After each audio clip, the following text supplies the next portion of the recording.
we will commit to ensure that the country remains safe and secure, and that we will leave no stone unturned to ensure that that happens.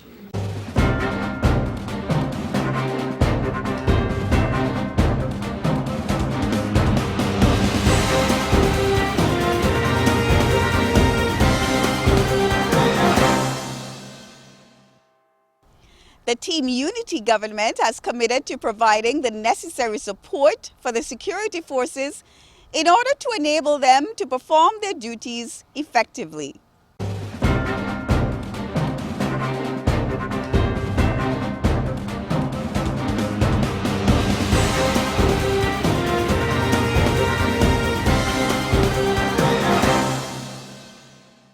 The 2017 allocation for the recurrent budget for the Ministry of National Security has increased about 10% over 2016. The capital budget for 2017 has increased about 23.7% over 2016.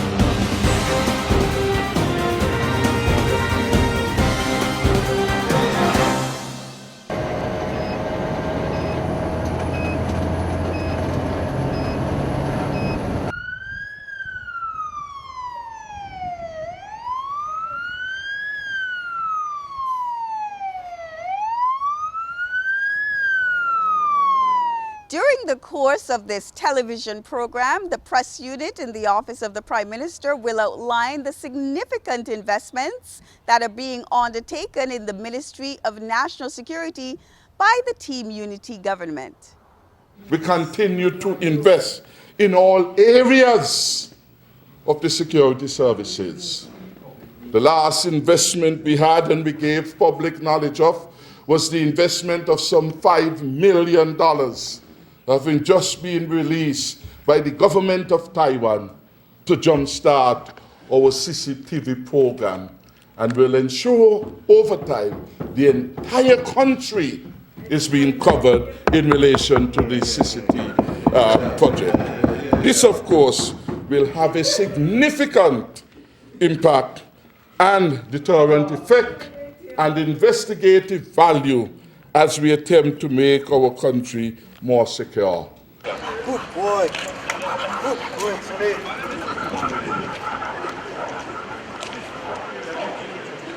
We have invested heavily in the K9 unit. We have invested in our forensic department. This comes with the capabilities of the camera. So everything you see here is shown here. You could, for your file purposes, you could capture the images right here, and you could make a file. So if you go back, these are the images that were captured before. And you could bring it up more so you could magnify it.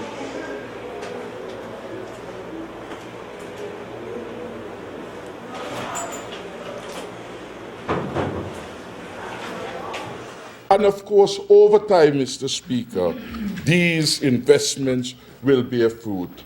We have had to deal with the situation of neglect in relation to our police stations and the demoralizing impact this has had on their performance. We have had to deal with the reality, for example, that you had asbestos in the police station in St. Paul's and in Newcastle, and it had become a health hazard, and as a result of it, we have had to redeploy the police officers out of those police stations for their own health and safety, and for those who come there, not to expose them to that kind of danger But at the same time as we have done that, we have ensured that Newcastle is being well served, that we have appropriate tactical and other operations there, as we have done in relation to St. Paul's, Mr. Speaker. At the same time as we have looked and attempted to deal with the bad inheritance in relation to the infrastructure of the police, we have had to do the same thing in relation to the Coast Guard. You had persons sleeping up at the Coast Guard, water falling on them, filth coming in on them. When we visited, the PS of National Security was astounded by the circumstances in which they lived. We have had to close that down, rent a building from the port, allow the people to be able to go there, while we are working diligently to ensure by the first half of 2017, at least we can bring them back in. You think it was easy? You think it was easy coming in, taking, as it were, the people from the desert of neglect into a new era of life and opportunity and hope? That is what we are doing. That is what this budget is about. Providing the resources to ensure that we can move forward. Providing the resources in this budget, for example, to deal with the overcrowding at Her Majesty's prison. You have heard the talk for a very long time about building the new prisons at Estrid Estate. And when you got into office, talk it was. Not one paper, not a proper proposal being done. We had to start that from scratch. We had to go out, invite tender, get people to do a proper design so you could have a proper bill of quantities, and then you could talk about financing resources. So in our budget for 2017, we have put the money in to ensure that that particular project can be commenced. In fact, we have already gone through a transparent process of selection, and so we know who will be doing that particular project. We were able to invest in the MV Stalwart that laid idle for a very long time. When we were told nothing could be done, we got an old mechanic, well experienced and well knowledgeable, and they came and they told us, this can be salvaged.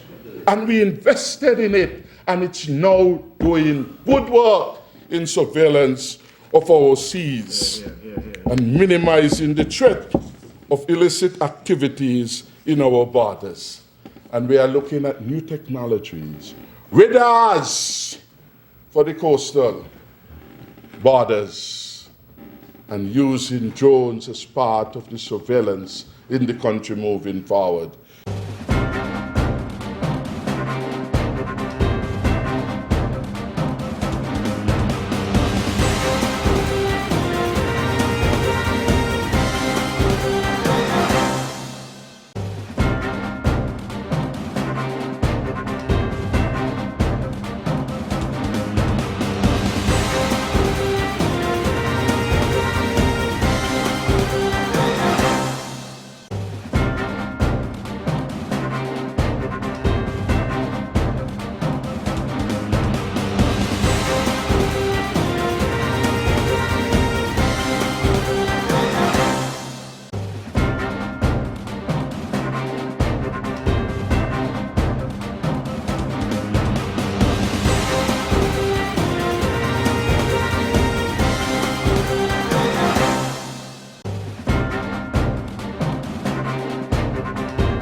We have made provision in keeping with the relevant legislation for the appointment of a national security advisor. We'll activate the National Defense Council and the National Crimes Commission. All these are required to be had by law. And of course, we will strengthen the canine units. Police canine! Stand still! Stand still! Who's anybody? That's the good boy! Stand still! Stand still! Stop fighting the dog!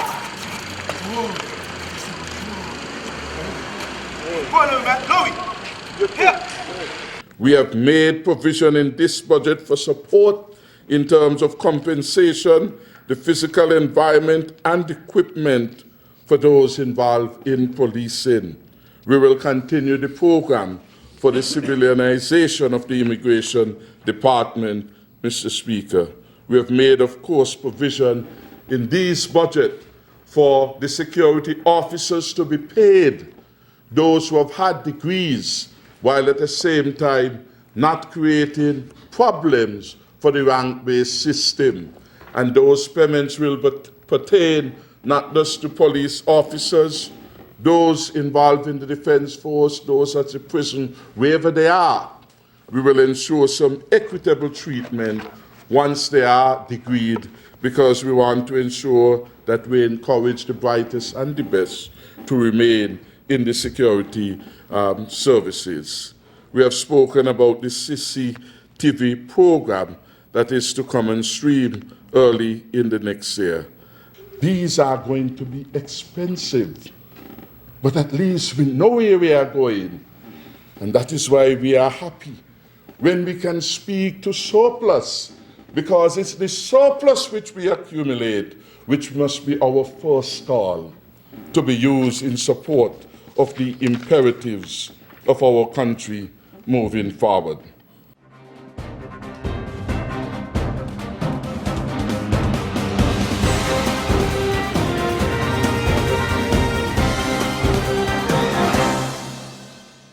In a law-abiding society, and this is what defines all law-abiding societies, they are those charged with the maintenance of law and order, and at all times they must be able to do that, or else the state fails to be a functioning state. That is why we are advised that the most important function of the state is to keep the people safe. From that all things then flow, so that the legal arm in terms of law enforcement must be able at all times, whenever it confronts the illegal elements, to win the war on behalf of the people. That is why you are being trained.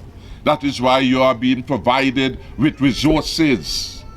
That is why, for example, we now have over $800,000 of vehicles to be handed over shortly to the Defense Force so that you can do your job well.